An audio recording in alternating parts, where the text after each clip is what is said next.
नमस्कार, मैं हूं शुभे और आप देख रहे हैं न्यूज फॉर नेशन। बिहार में चुनाव तो संपन्न हो गए हैं, लेकिन हर छोटे बड़े मुद्दे को लेकर नेता प्रतिपक्ष तेजस्वी यादव हर दिन मुख्यमंत्री नीतीश कुमार से सवाल करते नजर आते हैं।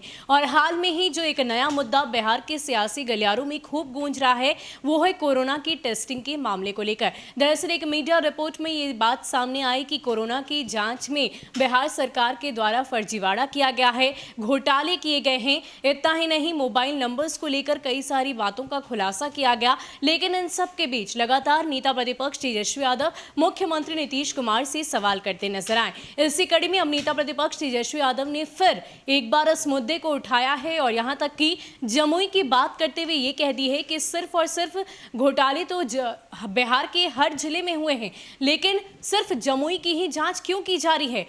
उन्होंने ये सवाल कर दिया है कि ये जो जांच हो रही है वो सिर्फ जमुई जिले में क्यों हो रही है। इसके अलावा भी तो कई सारे जिलों में ये घोटाले देखने को मिले हैं, ये फर्जीवाड़े देखने को मिले हैं। करीब 70 से 80% तक जो टेस्टिंग हुई थी वो बिल्कुल गलत ही हुई थी। लेकिन इन सब के बीच जो अगर हम बात करें लोजपा चीफ चिराग पासवान के गढ़ यानी कि जमुई से लोजपा चीफ चिराग पासवान सांसद हैं और एक बार फिर से उन्होंने चिराग पासवान का साथ देते हुए मुख्यमंत्री नीतीश कुमार को सवालों के कटघरे में रखा है। उन्होंने फिर से कह दिया है कि जिस तरीके से ये जो जांच की प्रक्रिया आगे बढ़ रही है वो सिर्फ जमुई जिले में ही क्यों, बाकी जगहों पर जांच क्यों नहीं की जा रही। इसके अलावा नेता प्रतिपक्ष तेजस्वी यादव और क्या कुछ लिखते हैं आपको बताते हैं। उन्होंने लिखा है कि बिहार सरकार कह रही है कि मुख्यतः एक जिला जमुई में ही फर्जी टेस्ट हुए, जबकि हर जिले से फर्जी कोरोना टेस्ट के प्रमाण मिल रहे हैं, बाकी जगह कार्रवाई क्यों नहीं।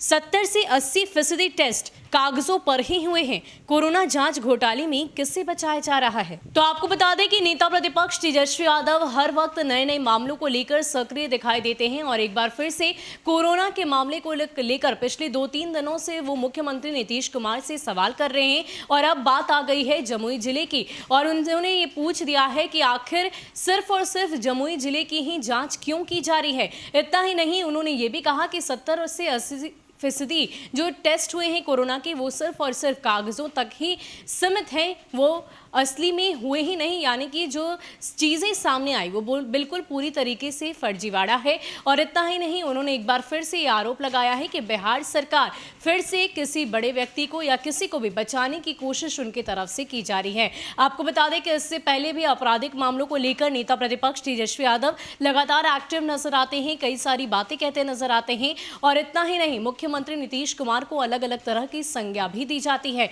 इसी कड़ी में अब कोरोना का मामला अभी तुल पकड़ा हुआ है और लगातार नेता प्रतिपक्ष तेजस्वी यादव ये पूरी कोशिश और हर संभव प्रयास उनकी तरफ से किए जा रहे हैं कि इस पूरे मामले की जांच की जाए और साथ ही साथ जो भी सच्चाई है वो सामने आए। फिलहाल के लिए इतना ही। ऐसे ही अपडेट्स के लिए आप हमारे साथ बने रहिए और देखते रहिए न्यूज़ फॉर नेशन। नमस्कार।